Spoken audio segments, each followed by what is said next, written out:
এবার বাড়তে পারে ইটের দাম। কয়েকদিনের ঝড় বৃষ্টিতে কাঁচা ইট নষ্ট হয়েছে। এই সময় ইট তৈরির কাজ শেষ করতে না পারলে মাস দুয়েক পর বর্ষাকালে আর ইট তৈরি করা যাবে না, ফলে দাম বাড়বে।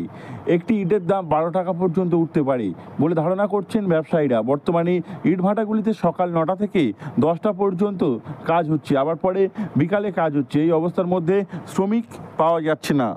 বলছি, ইটের দাম কি বাড়তে পারে না, কি সমস্যা এখন? ইটের দাম বাড়তে পারে। এই যে বৃষ্টি হচ্ছে, এবছর বৃষ্টি আগে থেকেই শুরু হয়েছে।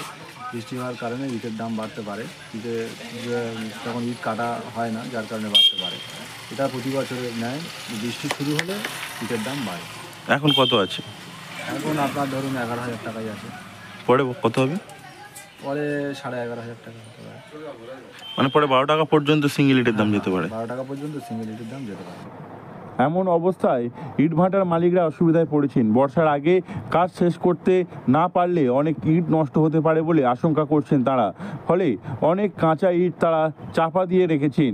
বর্তমানে যা কাজ হচ্ছে সেই অনুযায়ী ইট তৈরি হচ্ছে না, তার উপর ঝড় বৃষ্টি হচ্ছে ব্যাপক পরিমাণে, ফলে কাঁচা ইট নষ্ট হচ্ছে।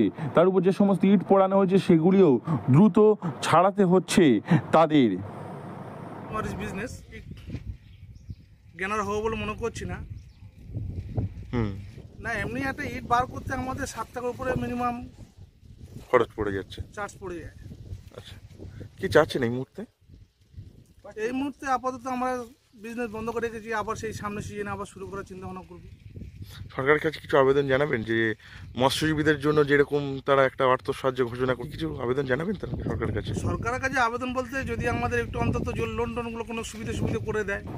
বর্ষার আগে এই কাজ শেষ করতে না পারলে একাধিক সমস্যা হবে, ফলে ইট ছেড়ে দিতে চাইছে ভাটা মালিকরা। তার ফলে কিছুটা প্রভাব পড়বে ইটের দামই। ইটের দাম এখন 10 টাকা অথবা 11 টাকা করে রয়েছে প্রতি পিসে, সেই দাম অনেকটাই বাড়বে।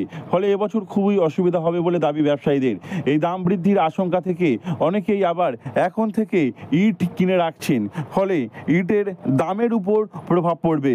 ইট নষ্ট হলে ইট বেশি দামে বিক্রি হবে, ফলে সাধারণ ক্রেতাদের একটু অসুবিধা হবে এবছর। দক্ষিণ 24 পরগনা থেকে নবাব মল্লিকের রিপোর্ট, লোকাল 18 বাংলা।